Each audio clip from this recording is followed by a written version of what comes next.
right off the get, the women's 3 meter synchro with Cook and Bacon taking home a silver medal. I mean, that was pretty special. Obviously, Sarah and Cassidy represented our country at countless international meets, and they've been near that podium top three at almost all of those stops. So I don't think this one was particularly a surprise, but at the same time, it was Sarah Bacon's first Olympics, and that's not nothing. And there's nerves involved with that, and there's potential like, hey, what could happen? And I don't know if it's foul play, but Sarah hasn't always had the best track record of closing meets out, and I was just super happy to see them not only get the spot, but then come home with a silver medal. I mean, that's fantastic. And you know what's the hardest thing too is coming off of that high from trials, and there was no dip from them. They just kept it going, rolled the momentum right into Paris, the first event, especially in the diving side. So, I mean, what a fantastic start for Team USA with Cook and Bacon getting second, for Yeah, and sure. that was the next point too. Is a great start for Team USA. Mhm. Obviously, the juggernaut of China is we'll talk about it later. But yeah, to start off on a high note, I think that just set the tone for the rest of the events. So yeah, it was fun to see them get their moment. It was. Yeah. And, kudos to Cassidy and just the stories of why Cassidy stuck around, continued to train, and, hearing her emotions in the interviews and just like, man, this is why I knew we could do this, and I love seeing that and just seeing them display that energy and that charisma and just performing to the best of their abilities. And I think as fans, as viewers, when we watch our country compete, and when you see and you know that they compete to the best of their ability, it's so rewarding to us. I know you felt the same way. Yeah, absolutely. And I just love their team dynamic too, right? Cassidy is just a bundle of energy, always Yeah. doing something crazy. I mean, I think she went viral for, her face she made on the podium standing next to the Chinese women there. So, I mean, that was super fun, and it's cool to see Sarah kind of, I guess, out of her shell a little bit more than I'm used to seeing in the past. And obviously they're such good friends. I think Cassidy brings out the best in Sarah, and obviously, they're diving at the highest level you can. I do too. And what momentum for Sarah. She made it in synchro, got a silver medal, weight lifted off those shoulders, and then now she competes individually Yep. with Allison Gibson. So, I mean, she must have at least a sigh of relief and a little bit of like a spark and some adrenaline. Like, hey, I've already been on the podium. Who says I can't do it again? A little bit of a dress rehearsal. Yep. I totally agree. And, I was looking ahead, if we're going to go to women's 3 meter right now, I think that that event gets underway tomorrow morning. We're recording this on Tuesday evening. So apologies if this gets recorded, posted a little bit late. But, Sarah is the one name that I really underlined and bolded for a legitimate chance to come home with another medal. It's no slight to the other divers, but, there are other countries and the juggernaut of China having two divers in every event. A lot of these countries are fighting for bronze. And if anybody can do it on Team USA, I think it's Sarah Bacon. And she just looks crisp. She looks tight. She's as comparable to a Chinese diver as we have in our country. Obviously, we have a stacked roster of fantastic divers, but the consistency factor, the degree of difficulty factor, like Sarah is the one that you can pinpoint that just has it all. For sure. And Aaron, everyone I'm sure asks you this. They ask me this. Why are the Chinese so good? And I say, where do I even start? Yeah. It comes from when they're barely big enough to walk and they're chosen to be divers because people, coaches, trainers, they see something special in them. Mhm. And they take that and they bring it to the next level. And I think a diver like Sarah is absolutely capable of competing amongst the best. Yep. No, I totally agree, and you're spot on with the Chinese training. They are essentially chosen at a very young age. They start them with perfect technique, and they don't even graduate to even a dive or even touching the water for a certain amount of time. And then once that happens, it's all voluntaries. And once those are perfect, then you start throwing the bigger dives. So by the time they're 14, 15 years old, they have a polished list of dives, and there's a little cultural difference there too. Obviously, we just can't do that in the United States. I don't know if that would ever fly with, any coach in the country or any athlete.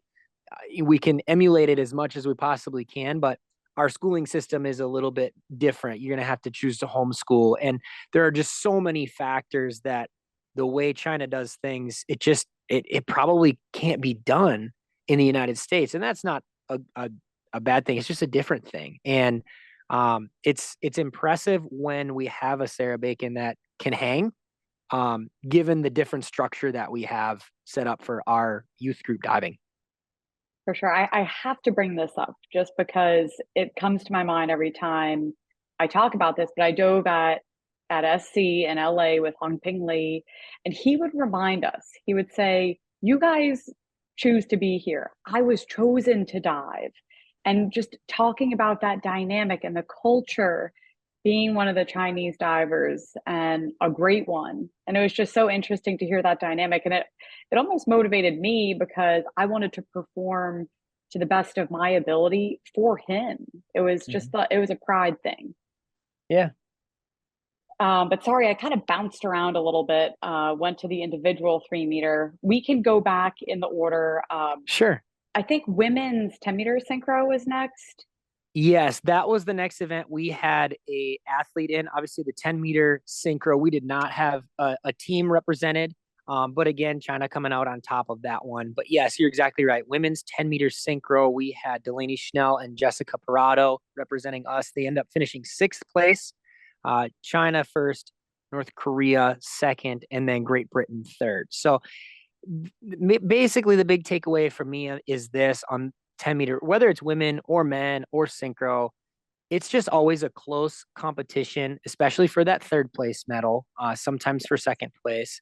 But it can really go any way. So if you have a small miss or you have a bigger miss, you're going to need somebody else to miss to come back to the pack. And it's so variable. And there's so many different things that happen on that 10-meter where, if you don't quite have the momentum on that day, similar to Delaney and Jess, he finished sixth. And, the results obviously are probably not what we were all hoping. I know they took home a silver medal last time in the Olympics. And I'm sure there's some disappointment, but at the same time, they were only 17 points back of bronze. And again, if you're doing things up on the 10-meter, that truly is one dive. If the dive goes very, very well, and you compare it to a dive that you had in your list that maybe didn't go well, it's not like they got blown out of the water. And that's some important context to add to that event. What did you think? Yeah, I think when it comes to synchro and you're competing alongside your teammate, I mean, it's just like competing on a team, having that personal, individual, one-on-one dynamic, having that chemistry, off the pool deck, on the pool deck. I know Jess and Delaney are the best of friends. It's so fun to watch them and, their compatibility as friends, as divers, as competitors. They come together and they compete super tough. But I think when it comes to synchro, it's hard because you're focused on your partner, but you're also focused on your individual.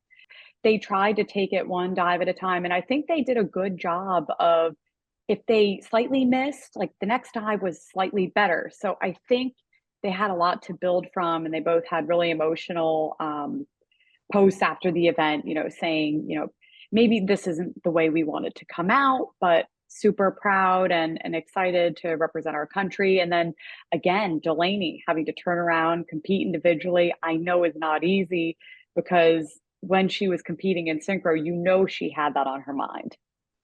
Yeah, for sure. And another thing to mention too is just, when we talk about synchronized diving, there's so many things that can go on. And you kind of hit the nail on the head with that. There's so much that can possibly go through your mind, and we're not diving at that highest level like these ladies are. And one thing I wanted to mention again is we as a country at our Olympic trials, it was very clear Jess and Delaney were our team.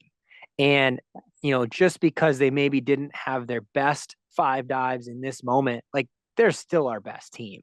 And I'm immensely proud of them regardless of the outcome. And I think they have a very good perspective on that. It seemed like it, at least from some of the social media posts that I saw as well.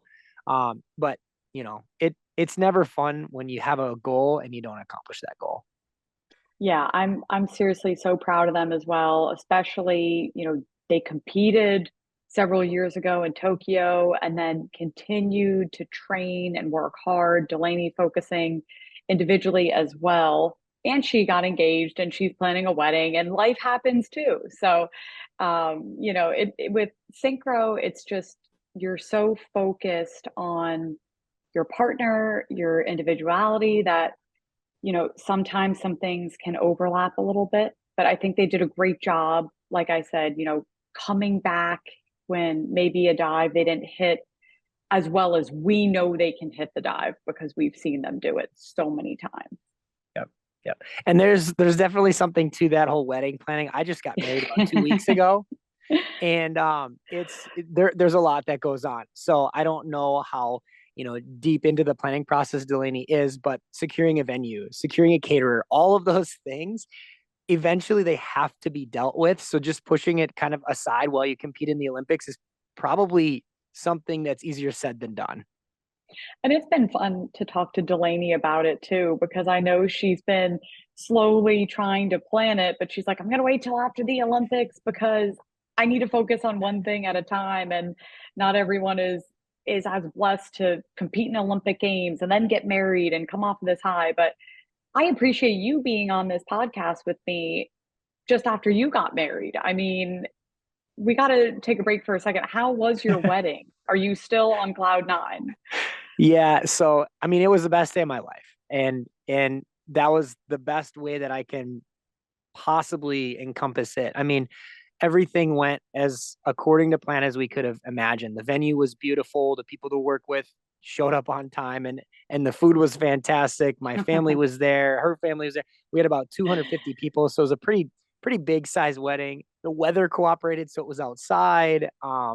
Everything went kind of as good as we could have hoped. And, that's always a plus when you plan this big event, this big party, and things go well. It just makes you, it leaves a good taste in your mouth after it's all done. But yeah, nothing but good things to say about my wife. I'm still getting used to saying that word. But yeah, it was fantastic. And wearing the ring, right? Wearing the ring all the time. All the time. Yes. Mine's actually really unique. So it's made out of tungsten, but I was very particular on this. I was very extra. I wanted her fingerprint engraved on the outside of it. And so I'm Wow. going to show the camera. You probably won't be able to see it, but her I can fingerprint, kind of see it. Yeah, that's yeah, it's awesome. engraved on the outside. And obviously, a wedding ring signifies that marriage. But I always wanted to look Mhm. down and say, okay, I'm married to that person. And so Yeah, it's just kind of fun. I love that. What a cool personal detail. That Yeah. is super Thank you. cool.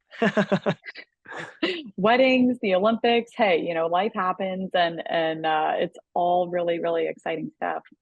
But I'm so glad you enjoyed the moment. I know I told you, I was like, just turn your phone off for the day, like try not to be on it. I know Yep. you get so excited and you want to be taking pictures or people are texting you or whatever. And it's like, nope, just leave it behind and get to it later on.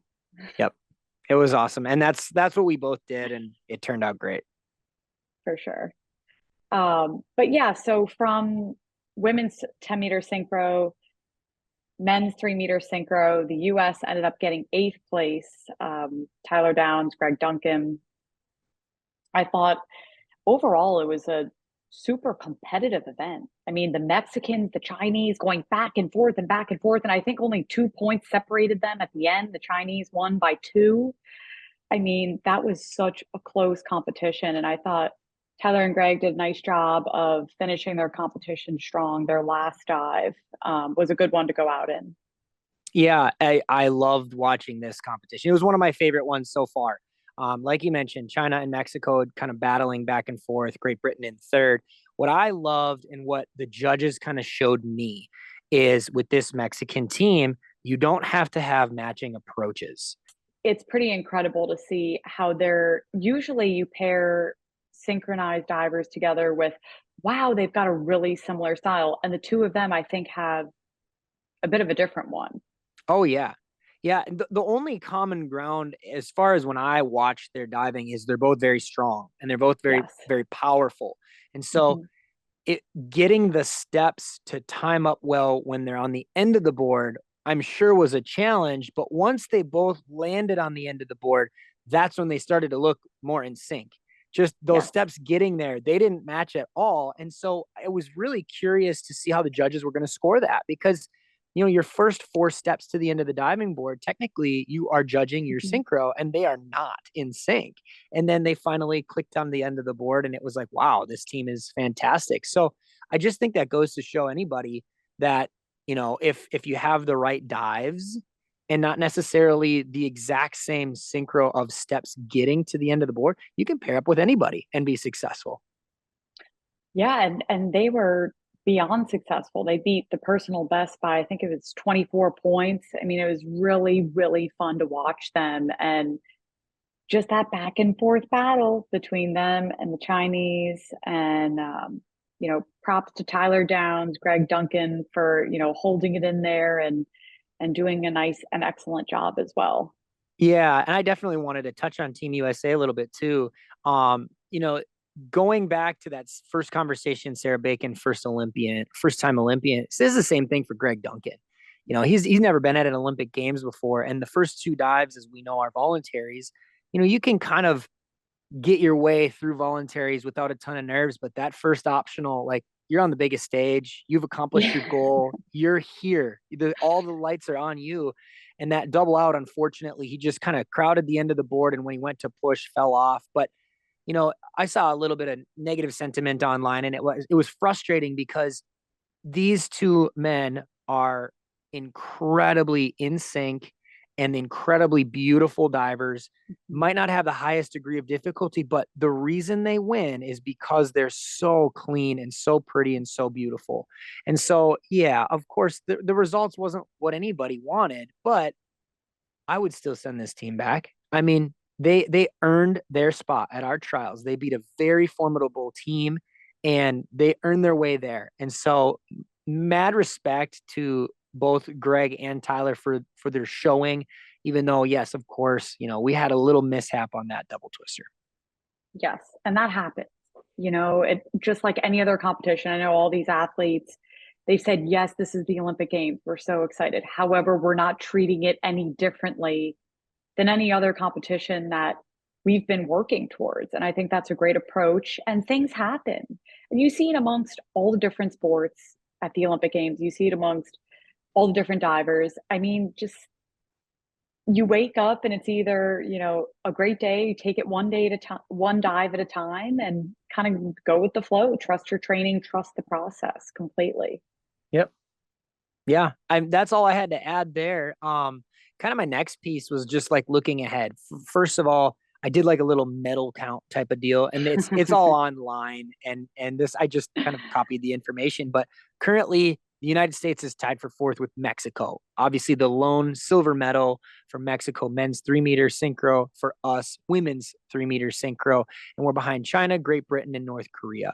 So the thing going forward to watch is how we stack up against those same teams and even teams that we're not thinking of. I know Rakudo from Japan is Mhm. fantastic on the 10 meter. Maybe he can sneak in a medal. And where do we compare with these other countries like Ukraine and Germany and France, with a couple of good springboard divers there as well. So I'm really curious to see how the medal count finishes as we are wrapped up with the synchro events and women's 10 meter.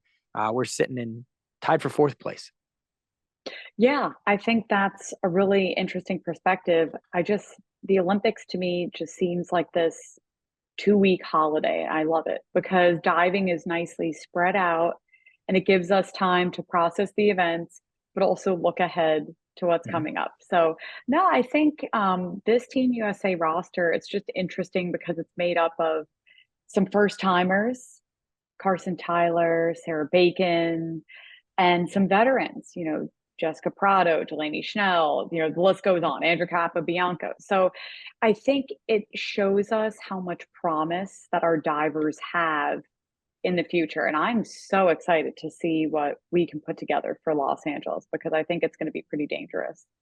Yeah, and I agree with you. And there are some younger kids that aren't even at these Olympics that get me Mhm. excited as well. I mean, Yes. names like Luke Sitz, he burst onto the scene this year, and he was a threat in that 3 meter competition at trials. I'm excited to see what he can do in the next 4 years. Other, USA diving, Mhm. national championships is going on right now for those age groupers. And I mean, there's some fantastic divers there that could start showing some signs at a young age, or, 4 years from now, they're going to be even younger in the mix. For sure. And just exactly not even scratching the surface of the up and comers that are in the USA diving pipeline. There are so many talented divers that haven't even scratched the surface yet.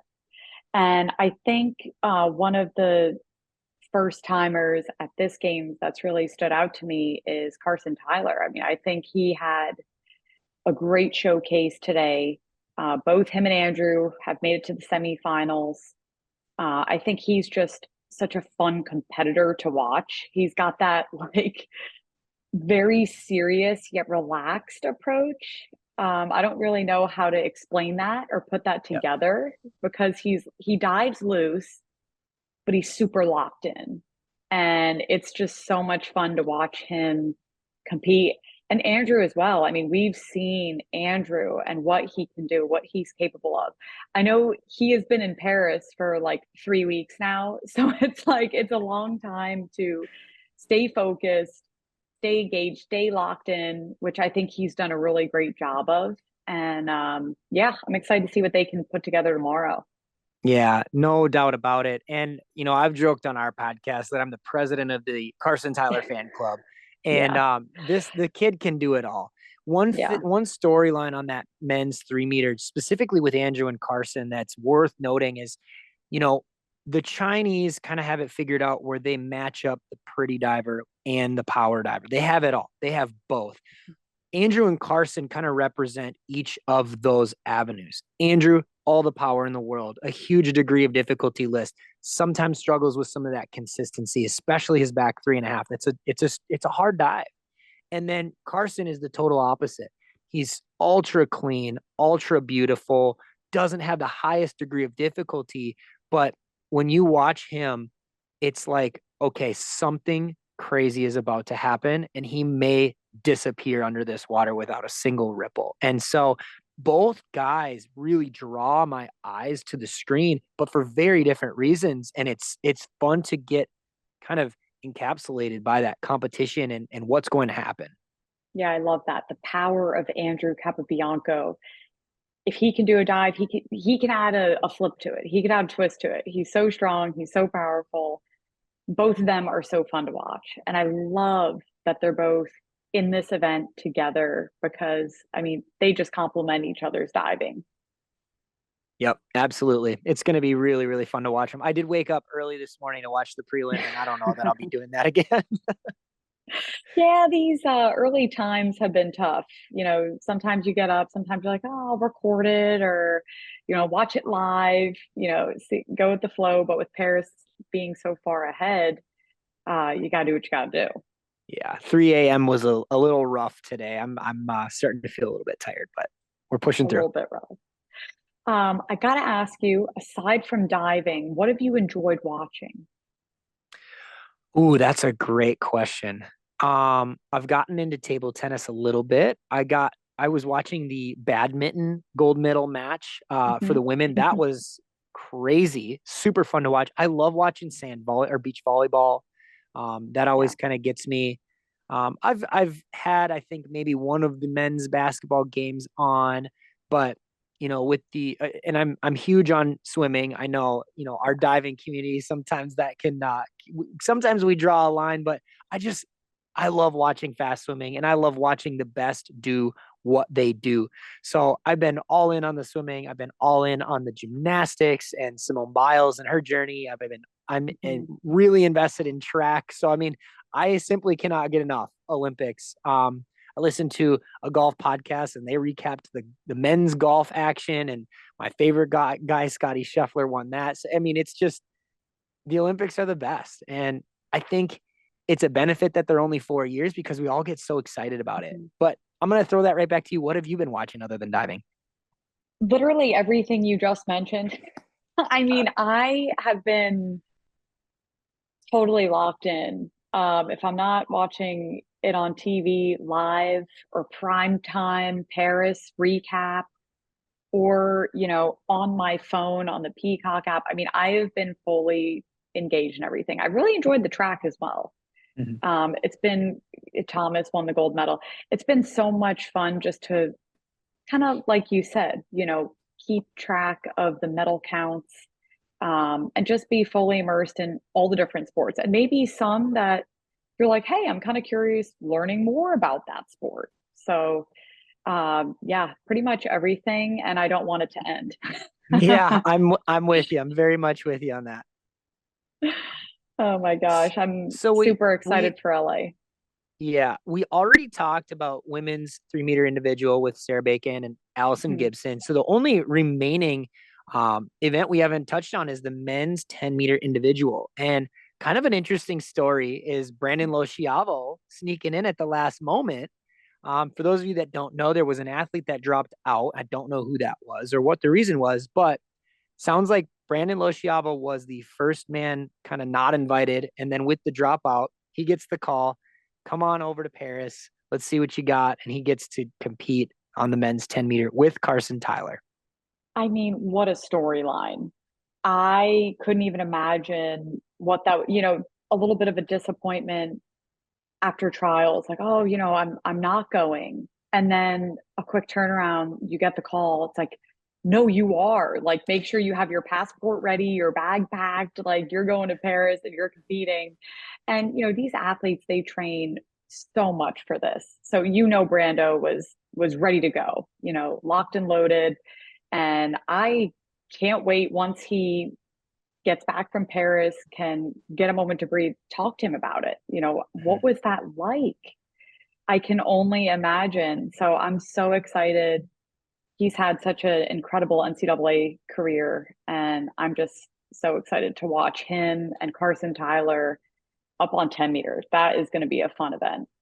Yeah, and before I talk about the men even more, another shout out to Darren Wright. Similar Yes. situation at our trials. She took second, but we only had one confirmed spot, and so it was a lot of, well, we don't know until the Olympic Committee tells us that we have this spot. And she did get the call that she was invited and able to go, and then Brandon's came just a little bit later, which was interesting. But yeah, another Carson Tyler. I mean, he gets to do the individual 3 meter and individual 10 meter. Again, I think it's only been done. He's the third person in United States history to be able to do that in rare air with Greg Louganis and Mark Ruiz. I mean, it's unbelievable. There's not enough that can be said about that accomplishment. Um, I'm interested to see how that 10 meter goes. Obviously, there's a lot of diving that he's doing. He's warming up. He's competing. He's warming up a different event. He's competing. I mean, 10 meters, in my opinion, his best shot at a medal. Mhm. Anything can happen on that men's 10 meter. And if he can rip his entries like we know Carson can, he's going to be in the mix. At the same time, with all this diving, that NCAA season really prepares Carson for back-to-back events. And so I think he's ready. I think he's able to take on that challenge of a lot of diving, but that fatigue factor, it'll be interesting to see how he handles that. Yeah, I love that historic nugget, first diver in 24 years since Ruiz to join the double club, qualify in two different events, 3 meter and 10 meter individually. And I think that's just such a huge accomplishment. And you wonder for David Bedaya, getting gray hairs with Darren and Brando getting the call later on. It's like, gosh, that stress of, they're right on the line and then they get to go. So I'm so happy for them. I'm happy for the program, Purdue representing strong in the Olympic Games, especially on the diving side. But no, I'm so excited for that event, and I'm thrilled for Brando because I know he's worked so hard. I got to train with him a little bit in LA, and he is fun to train with because he works hard, he pushes every day, and he's just such a talented diver. Yeah. Yeah, he's a really good person to talk to. He's a Yes. wealth of knowledge Mhm. about, the body and stretching and things that he's doing, and he's really invested in that. And just kind of picking his brain about diving as well. It's really fun to talk to him. For sure. Aaron, so much fun jumping on with you and just picking your brain, kind of going back and forth about this Olympic Games because I think it's been really, really exciting. I mean, there have been a lot of highlights, especially on the diving side. And Team USA has so much to be proud of. We put together a nice roster, and like I said, lots of experience, some first timers, and it just gets you so excited for the future of USA diving and also what's coming up the pipeline in the future. Yep, absolutely. And thanks for having me. It was fun to chat. I always love nerding out about diving, and especially during the Olympics when it's at its peak. This is it. We're living in it. It's amazing. That's right. A lot of fun. Thanks for diving in deep with me. I appreciate it.